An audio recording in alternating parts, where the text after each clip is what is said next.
Lyddie, Chapter 16, Fever, top of page 127. Taking the money from the bank was like having a rooted tooth yanked from her jaw. Then the most painful part passed. She pressed $2 whole into Mrs. Bedloe's hand before going out on the town to buy Rachel shoes and shawl and to order a dress made for her. Having spent that much, Lyddie squandered 50 pence more to get the child a beginning reader and a small paper volume of verses that the bookseller recommended. All told, Lyddie had spent more than 2 weeks' wages. There was less than $1 in her pocket now left from the princely sum she had withdrawn. She tried not to think on it. It was for Rachel, wasn't it? How could she begrudge the child?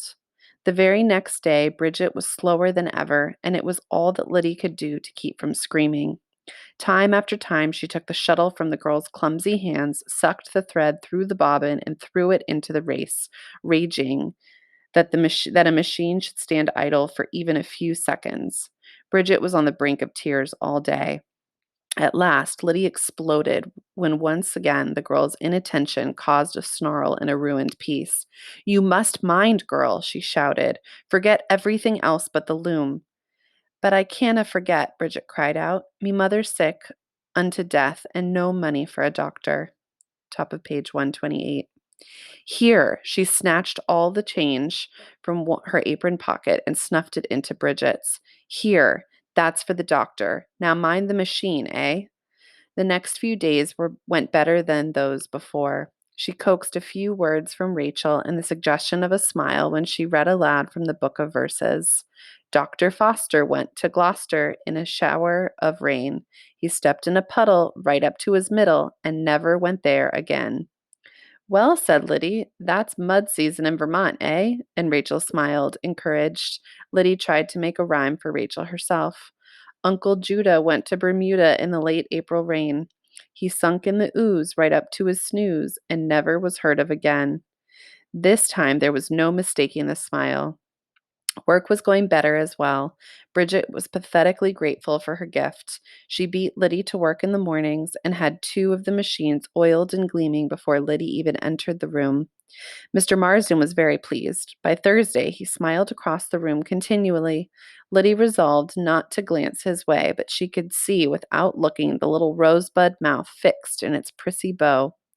How hot the room seemed. Of course, it was always hot and steamy, but somehow, perhaps if she hadn't been burning up, she could have kept her head. But she was so hot, so exhausted that Thursday in May, she wasn't prepared. She had no defenses. He stopped her and made her wait until everyone had gone. Just when she felt she must lie down or faint, he stopped her and put both his fat, white hands heavily on either sleeve, dragging his weight on her arms. He was saying something as well, but her head was pounding and she couldn't make it out. What did he want with her? She had to go. She had to see Rachel. Her whole body was on fire.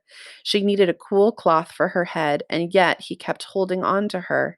She tried to stare him down, but her eyes were burning in their sockets. "Let me go," she wanted to cry. She tried to pull back from him, but he clutched tighter. He was bringing his strange little mouth closer and closer to her fiery face. She murmured something about not feeling well, but it made his eyes grow soft and his arm go all around her shoulder.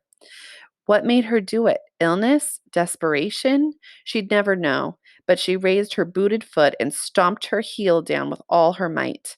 He gave a cry and, dropping his arms, doubled over. It was all the time she needed. She stumbled down the stairs and across the yard, nearly falling at last into the door of number 5. He had not tried to follow.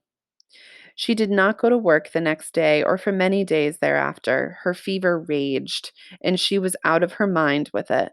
Once she realized that someone was putting a cold cloth on her forehead, and she raised her arm to bring it down over her burning eyelids.